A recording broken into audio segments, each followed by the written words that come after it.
NCP পর্দার অন্তরালে বিএনপির সঙ্গে সিট ভাগাভাগি করেছে।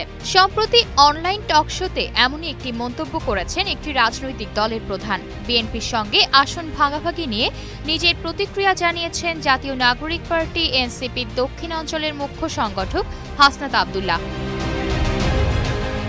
সামাজিক যোগাযোগ মাধ্যমে স্পষ্ট বার্তা দিয়ে হাসনাত আব্দুল্লাহ বলেন, সম্প্রতি আমরা লক্ষ্য করেছি একটি দলের প্রধান এক অনলাইন টকশোতে মন্তব্য করেছেন এনসিপি কিন্তু পর্দার অন্তরালে বিএনপির সঙ্গে সিট নেগোসিয়েশন করেছে।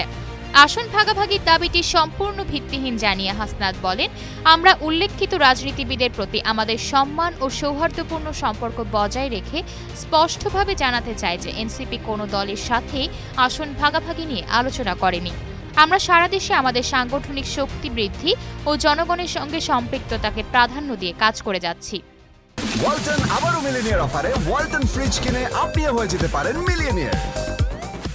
তিনি আরও অভিযোগ করেন, কিছু মহল এনসিপিকে নিয়ে ভিত্তিহীন ইমপ্রেশন তৈরির চেষ্টা করেছে যে দল গোছানোর অজুহাতে এনসিপি নাকি নির্বাচন পেছাতে চায়।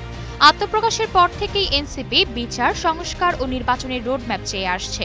যেহেতু আওয়ামী লীগ আমলের ভুয়া নির্বাচনগুলোতে জনগণের ভোটাধিকার বাস্তবায়ন হয়নি, কাজেই আসন্ন নির্বাচন হতে হবে অবাধ, নিরপেক্ষ ও সুষ্ঠু নির্বাচন, যাতে জনগণের ভোটাধিকার প্রয়োগ করতে পারে।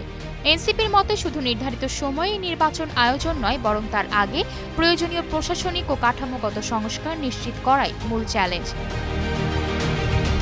সবশেষে এনসিপি নেতা লিখেছেন, নির্বাচন যেন কেবল ক্ষমতা দখলের মাধ্যম না হয়, মৌলিক সংস্কার ও অর্থবহ নির্বাচনের মাধ্যমে একটি গণতান্ত্রিক রাষ্ট্র ব্যবস্থা নিশ্চিত করা হোক। এই লক্ষ্যে তারা সকল পক্ষকে বিচার, সংস্কার ও রোডম্যাপ প্রশ্নে বিভ্রান্তি না ছড়িয়ে ঐক্যবদ্ধ থাকার অনুরোধ জানায়। আয়শা অর্থী, নিউজ ডেস্ক, গ্লোবাল টেলিভিশন।